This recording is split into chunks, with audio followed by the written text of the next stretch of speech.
नमस्कार, मैं हूं आपके साथ मोनिका गुप्ता और आप देख रहे हैं हर खबर बुलेटिन की शुरुआत इस वक्त की बड़ी खबर के साथ करेंगे। सिरसा से बड़ी खबर आ रही है। बीजेपी ने की प्रगति रैली। बीजेपी के दिग्गज नेता रहे इस दौरान मौजूद। सीएम मनोहर लाल ने किया संबोधित। शिक्षा और अस्पताल को लेकर हुए कई ऐलान। हर जिले में खोले जा रहे medical college. CM Manohar Lal ने कहा बसों में की पुलिस की तैनाती। महिलाओं का सफर बनाया सुरक्षित। हमारा एक ही नारा, हरियाणा एक, हरियाणवी एक। उस वक्त की ये बड़ी और अहम जानकारी आपके सामने। आपको बता दें कि शिक्षा और अस्पताल को लेकर कई ऐलान यहां पर किए गए। सीएम मनोहर लाल ने कहा कि हमारा एक ही नारा, हरियाणा एक, हरियाणवी एक। सिरसा से बड़ी खबर, बीजेपी की प्रगति रैली। बीजेपी के दिग्गज नेता इस दौरान इस प्रगति रैली में रहे मौजूद। बसों में तैनाती की गई है पुलिस की। महिलाओं का सफर सुगम किया गया है, ये कहना है सीएम मनोहर लाल का। अपने संबोधन में उन्होंने कई बातें कही। उन्होंने कहा कि सुरक्षा के लिहाज से हमने बसों में पुलिस की तैनाती की है और अपराधों में कमी आई है। इसी के साथ हमारा एक ही नारा, हरियाणा एक, हरियाणवी एक। प्रदेश के विकास को लेकर प्रदेश सरकार प्रयासरत है। और ये तस्वीरें उस दौरान की जब प्रगति रैली का आयोजन किया गया। यहां पर सीएम मनोहर लाल पगड़ी पहने,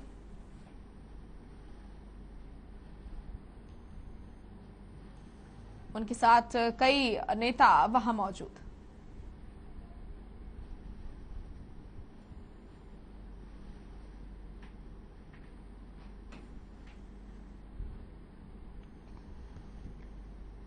तो बीजेपी की ये प्रगति रैली, सीएम मनोहर लाल ने इस दौरान अपने संबोधन में कहा कि महिलाओं की सुरक्षा के लिए कई हमने कदम उठाए हैं। मेडिकल कॉलेज को लेकर भी उन्होंने कई ऐलान किए। इसी के साथ सीएम मनोहर लाल ने कहा कि हमारा एक ही नारा, हरियाणा एक, हरियाणवी एक। इसी के साथ सीएम मनोहर लाल ने कहा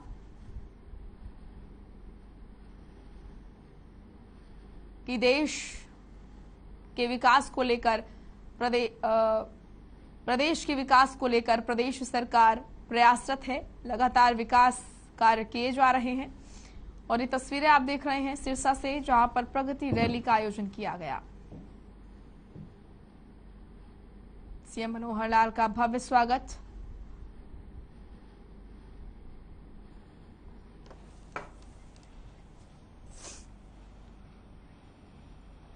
सीएम मनोहर लाल ने किया ट्वीट। इस वक्त की ये बड़ी और अहम जानकारी। उन्होंने कहा कि लोग कहते थे मुझे राजनीति का अनुभव नहीं, मैं मानता था कि मुझे अनुभव नहीं था। सत्ता भोगने और दुरुपयोग का अनुभव नहीं था, जनता की सेवा करने का अनुभव था। 40 साल का अनुभव तब भी मेरे पास था। मैं आज भी जनता की सेवा कर रहा हूं। बड़ी खबर इस वक्त की। ट्वीट कर सीएम मनोहर लाल ने कहा कि लोग कहते थे मुझे राजनीति का अनुभव नहीं है, मैं मानता था कि मुझे अनुभव नहीं था। सत्ता भोगने का अनुभव नहीं था मेरे पास, सत्ता के दुरुपयोग करने का अनुभव नहीं था मेरे पास, लेकिन जनता की सेवा करने का मेरे पास 40 साल का अनुभव था और मैं हमेशा यूं ही जनता की सेवा करता रहूंगा। ये ट्वीट आप देख रहे हैं प्रदेश के मुखिया मनोहर लाल का। ये ट्वीट 7 साल पहले जब आया था तो कुछ लोग कहते थे कि मुझे अनुभव नहीं है, मैं मानता था कि मुझे अनुभव नहीं था। अनुभव मुझे सत्ता को भोगने और सत्ता के दुरुपयोग करने का नहीं था। जनता की सेवा करने का 40 साल का मेरा अनुभव रहा और मैं ऐसे ही जनता की सेवा करता रहूंगा।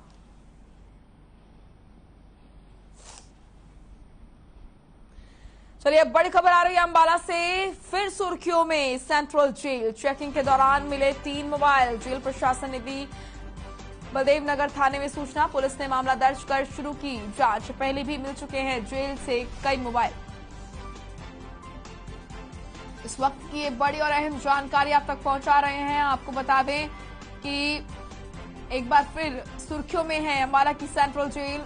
चेकिंग के दौरान मिले 3 मोबाइल। जेल प्रशासन ने दी बलदेव नगर थाने में सूचना। पुलिस ने मामला दर्ज कर जांच शुरू कर दी है। जेल की सुरक्षा व्यवस्था पर सवाल खड़े होने लाजमी है, क्योंकि एक बार फिर सेंट्रल जेल में चेकिंग के दौरान मोबाइल मिले हैं, 3 मोबाइल यहां पर मिले हैं। जेल प्रशासन ने बलदेव नगर थाने में सूचना दी।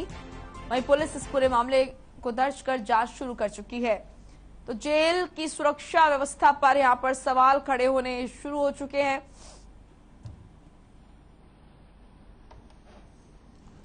आपको बता दें कि चेकिंग के दौरान 3 मोबाइल फोन बरामद हुए हैं। वहीं बलदेव नगर थाने में इसकी सूचना दी गई। पुलिस इस पूरे मामले की जांच कर रही है।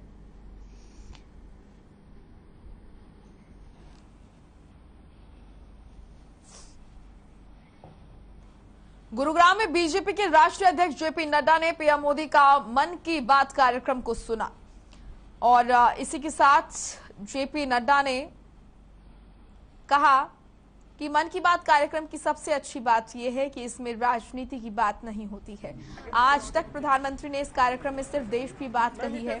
साथ ही कहा कि पीएम मोदी मन की बात कार्यक्रम में भारत की संस्कृति, पर्यावरण, सफाई पर बात करते हैं, जिससे लोगों में जागरूकता आती है।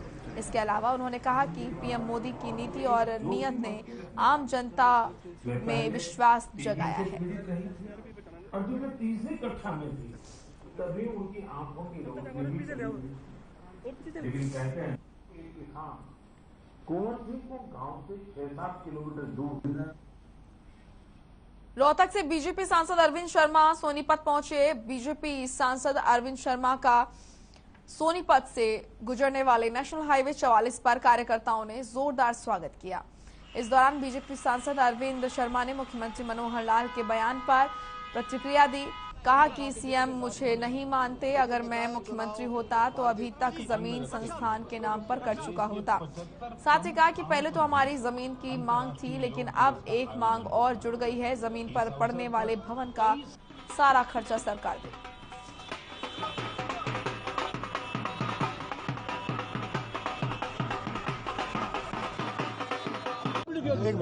सभी साथियों, अमृत योजना में 400 करोड़ रुपए के करीब ये केंद्र सरकार से आता है थ्रू हरियाणा सरकार। तो उसमें मैंने बताया कि शहर बिल्कुल उसमें शहर के आसपास जैसे परहावर गांव है, खेड़ी 7 गांव है, आपका सुनारिया गांव है, बहुत सारे गांव बलिया बहुत सारे गांव उसमें आते हैं जो आउटर का इलाका है, और उसमें सरकार इसको गंभीरता से ले। और इसमें बल्लभगढ़ ऑटो चालकों की मनमानी इस कदर बढ़ गई है कि ऑटो चालक लोगों की जान के साथ खिलवाड़ करते हुए अक्सर दिखाई देंगे। एक बार फिर से ऐसा ही देखने को मिला, जहां ऑटो में सिर्फ 3 सवारी को ही बिठाना चाहिए। इस ऑटो में 7 से 8 सवारियों को भरकर ले जाया जाता है। ऑटो चालकों ने अपनी गलतियों पर सफाई देते हुए कहा कि लॉन्ग रूट पर सवारियां कम होती हैं, इसीलिए उन्हें ज्यादा से ज्यादा सवारी भरकर ले जाना पड़ता है, जिसमें डीजल का किराया निकल जाए और कुछ बचत हो जाए।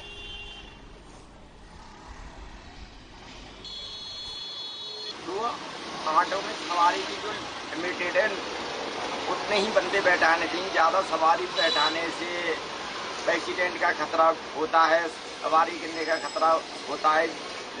अगर ये नहीं मानते तो पुलिस को कार्रवाई करनी चाहिए, जिससे ये ऑटो अपनी अनुमानी ना कर। मुझे यही होती है कि अगर हम 3 सवारी ले जाएंगे, जहार से जाएंगे तो 30 रुपए की हो गई। 3 सवारियों में 30 रुपए का हमारा खर्चा आ गया, तो हमें कुछ ना बचा। तो ये नहीं लगता कि सवारी इतनी बैठाते हैं, कहीं ना कहीं कोई गलती है, कहीं एक्सीडेंट हो गया तो खतरा है? तो खतरा रहता, बैठाते नहीं है, फिर वजह से बैठाते भी बैठाते। आप भी टेम्पो चलाते हैं? हाँ। तो आपके टेम्पो में कितनी की सीटिंग है? सीटिंग तो 3 सवारी की है, मतलब सीट तो भी आप 4 की बनवा रखी है। 4 की बनवा रखी है। तो आप कितनी सवारियाँ लेके जाते हैं आप? बस ये 5 हो जाओ, 6 हो जाओ, मतलब कोशिश करते कम से कम हो जाए। 5 चले जाते हैं बस।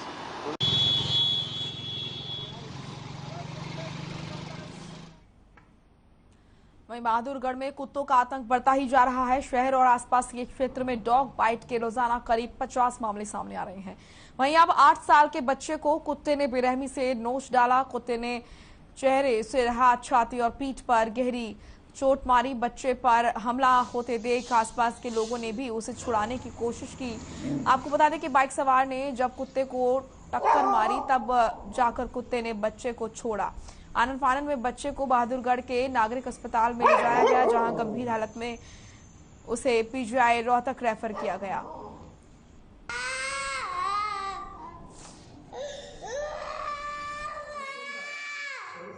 ये सर डॉगी ने ये साथ में जा रहे थे दोनों भाई, साथ में एक डॉगी था, उसके डॉगी ने ये पकड़ के ऐसे खींच के उसको दांत मार के वैसे ऊपर किया। कितना काट दिया? ये यहाँ तक इसका पूरा वो खा चुका है, ये हाथ उड़ गया है।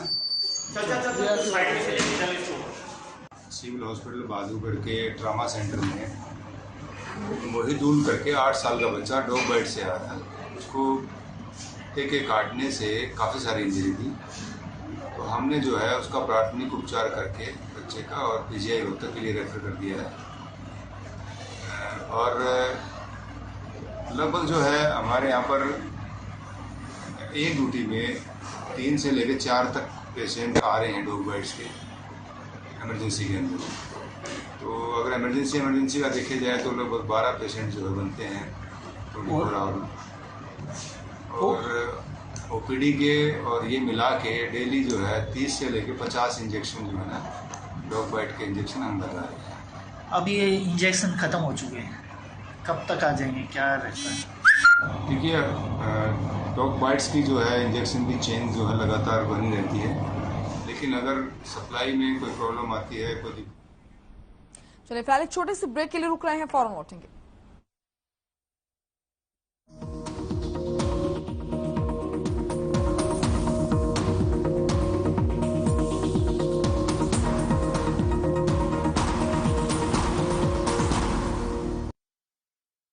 पंजाब है जसप्रीत का ठिकाना, मुंबई है आदर्श का आशियाना, केरल का गोविंदन निवासी, कोलकाता में जन्मे है काशी।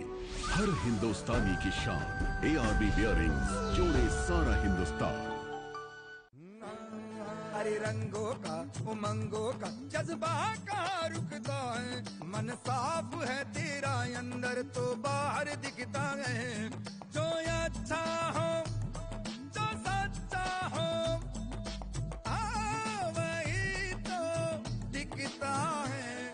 हम निरमा एडवांस हैं, मन की तरह कपड़े भी साफ रखते हैं। निरमा एडवांस। पंजाब है जसप्रीत का ठिकाना, मुंबई है आदर्श का आशियाना, केरल का गोविंदन निवासी, कोलकाता में जन्मे है काशी। हर हिंदुस्तानी की शान, ARB बियरिंग्स जोड़े सारा Hindustan. Hey mom, hey, look, I can download a song really fast. I can make dosas faster. Must be joking. Bus, 3 easy steps. Mix with water, spread batter, fry. गाना डाउनलोड हुआ?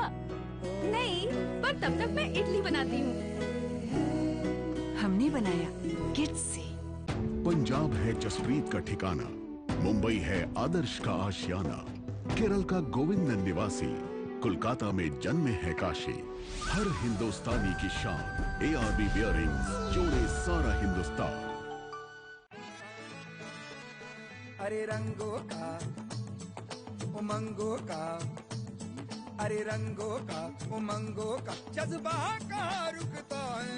मन साफ है तेरा अंदर तो बाहर दिखता है। हर रिश्ते का एहसास रखते हैं, हर घर में अपनी पहचान खास रखते हैं। हम निरमा एडवांस हैं, मन की तरह कपड़े भी साफ रखते हैं। निरमा एडवांस।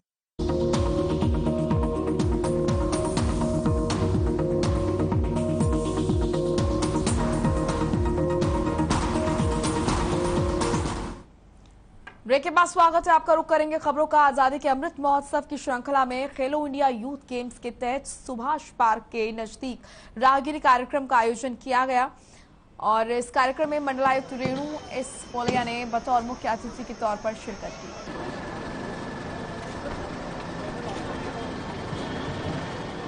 योगा फेडरेशन के चेयरमैन राजेंद्र विज ने शिरकत की।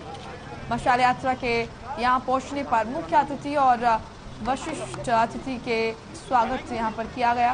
खास बात यह रही कि इस राहगिरी कार्यक्रम के तहत सांस्कृतिक कार्यक्रमों की प्रस्तुति के साथ साथ योगा जिम्नास्टिक का प्रदर्शन किया गया।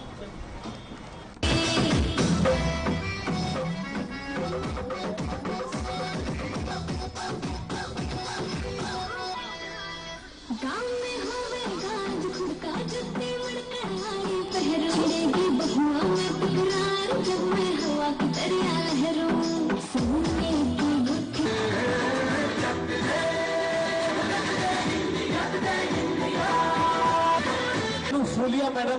श्री विक्रम जी, सचिन गुप्ता जी, राजेंद्र विज जी, तमाम अतिथियों से निवेदन रहेगा कि हमारे वो खिलाड़ी जिन्होंने खेलो इंडिया देश दुनिया में हरियाणा का नाम गौरवान्वित हुआ है, madam deputy commissioner sir ADC.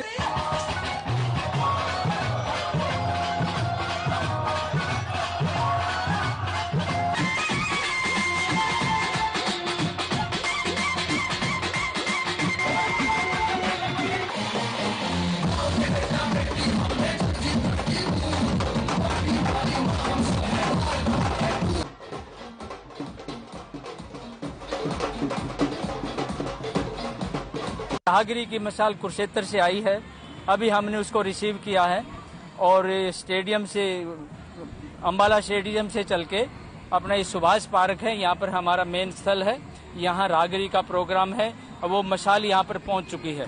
हमारे मुख्य अतिथि उसको रिसीव करेंगे, उसके बाद मशाल मेन स्टेज के ऊपर आएगी। उसके बाद दूसरे जो इवेंट है जैसे डांस है, गतका है, भंगड़ा है, हरियाणवी सॉन्ग है और स्पोर्ट्स के डिफरेंट टाइप ऑफ इवेंट हैं, वो होते चले जाएंगे। बीच बीच में कुछ क्यूज भी हैं, आयुर्वेदिक का प्रोग्राम भी है और कुछ बच्चों के अलग हैं, हमारे 4 मस्कट हैं और सेल्फी है, इस प्रकार के प्रोग्राम है वो कंटिन्यू लगा। स्वच्छ भारत मिशन के हरियाणा सरकार निर्देशानुसार प्रदेश में स्वच्छता सम्मेलन की शुरुआत की गई। इसके तहत अभियान की शुरुआत हिसार जिले से की गई। वहीं आने वाले 30 जून तक प्रदेश के सभी जिलों में कार्यक्रम का आयोजन किया जाएगा। हिसार में आयोजित कार्यक्रम में स्वच्छ भारत मिशन हरियाणा के कार्यकारी कार्यक्रम में जिला परिषद के सीईओ प्रीतपाल, विकास और पंचायत अधिकारी बलजीत सिंह शामिल होने का मौका मिला। तो वहीं आपको बता दें कि मैं कोई नया विषय लेकर के आपके बीच राज्य में स्वच्छ भारत मिशन के तहत इस कार्यक्रम का आयोजन किया जा रहा है। हरियाणा के यशस्वी मुख्यमंत्री आदरणीय श्री मनोहर लाल जी के मुख्यमंत्री जी के मार्गदर्शन और निर्देश से प्रदेश में एक नया कार्यक्रम वो आज शुरू हुआ हिसार से और ये सभी जिलों में होगा स्वच्छता सम्मेलन। अभी तक हमें जातीय सम्मेलन, वर्गीय सम्मेलन, ये सब सम्मेलन तो सुनने को देखने को मिले थे। अब प्रदेश में स्वच्छता सम्मेलन भी ये पूरे जिला अनुसार रहेंगे और आज हिसार का कार्यक्रम हुआ और पूरा 1 जून के महीने में हम 22 के 22 जिलों में इस प्रकार के कार्यक्रम करेंगे। कार्यक्रम का मकसद केवल और केवल एक ही है कि जो स्वच्छता मिशन है, स्वच्छ भारत अभियान है या स्वच्छ भारत मिशन हरियाणा, वो कैसे एक जन आंदोलन बने, कैसे जन जन तक बन जाए, कैसे एक व्यवहारिक विषय बने, इसको लेकर के आज इस सम्मेलन में अनेक प्रकार की सामाजिक, धार्मिक, शैक्षणिक, एनसीसी, एनएसएस और कॉलेज स्कूल के प्रिंसिपल्स, टीचर्स, इन सबको बुलाया। सरपंच, पूर्व सरपंच, जिला परिषद, जिला पार्षद, नगर के पार्षद, इन सब लोग। ग्रामीण और शहरी स्तर पर लोगों को स्वास्थ्य सेवाएं निःशुल्क उपलब्ध कराने के लिए केंद्र की ओर प्रदेश की सरकार बेहतरीन कदम उठा रही है, लेकिन सोनीपत में प्रदेश सरकार की छवि को पलीता लगाने में नागरिक हॉस्पिटल कोई कसर नहीं छोड़ रहा है। दरअसल ऐसा हम इसलिए कह रहे हैं क्योंकि पिछले 1 साल से नागरिक हॉस्पिटल में अल्ट्रासाउंड कक्ष बंद पड़ा हुआ है। नागरिक हॉस्पिटल में व्यवस्थाओं के अभाव के चलते गर्भवती महिलाओं और अन्य बीमारियों से संबंधित मरीजों के अल्ट्रासाउंड नहीं हो पा रहे हैं।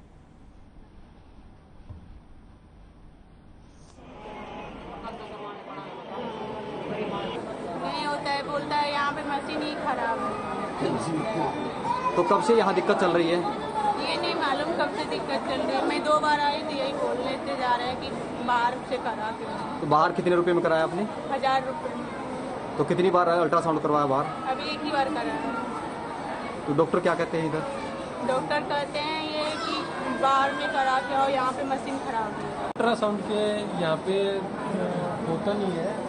डॉक्टर कभी कहते हैं कि अल्ट्रासाउंड करने के लिए डॉक्टर नहीं है और कभी कहते हैं मशीन खराब है, तो हमें बाहर से ही कराना पड़ता है। बाहर से कितने रुपए में होता है? बाहर से 1000-1100 में, कभी 1000 ले लेते हैं, कभी 1100। लेकिन सरकार तो सुविधा दे रही है, बहुत सारी स्वास्थ्य सेवाएं अच्छी कर रही है, आयुष्मान कार्ड भी बना दिया है, क्या कहेंगे?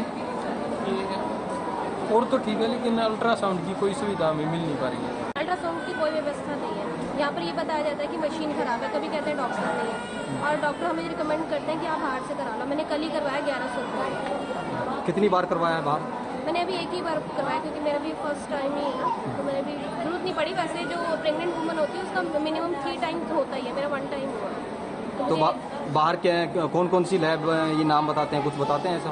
वर्धमान लैब है और एक जीवनदीप लैब है। ये 2 लैब रिकमेंडेड करते हैं हमें कि आप या तो वर्धमान में चले या जीवनदीप में चले जाओ। अल्ट्रासाउंड के लिए गर्भवती महिलाओं के लिए एक जांच हम अल्ट्रासाउंड से सुनिश्चित करते हैं फ्री ऑफ कॉस्ट, कम से कम। ज़रूरत पड़ने पर ज़्यादा बार भी करवाया जा सकता है। उसके लिए हमने 6 प्राइवेट अल्ट्रासाउंड केंद्र को एम्पैनल कर रखा है, जिसको सरकार द्वारा निर्धारित 350 रुपये दिए जाते हैं पर पेशेंट की ये जांच की फ्री सुविधा।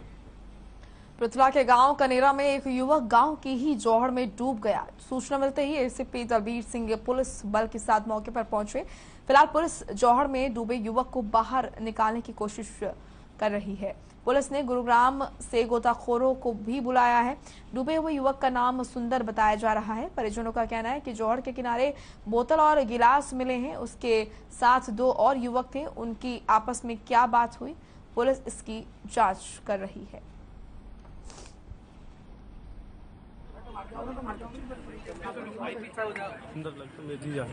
कैसे डूबे? पानी में डूबे। मैं हमारे पास तो फोन किया है, फोन किया था कि तुम्हारा रिश्ता डूब गया। फिर तो हम यहाँ पे आए तो देखा तो यहाँ पे जिसके साथ वो बैठा था वो भी यहीं था, और दारू बोतल रखी थी, फोन वोन सब यहीं पे थे। तो हमने आके देखा तो यहाँ एक लड़का वो अंदर जाके ढूंढ भी रहा था, मिला ना था। फिर हमने सीधा पुलिस वाले के पास फोन किया।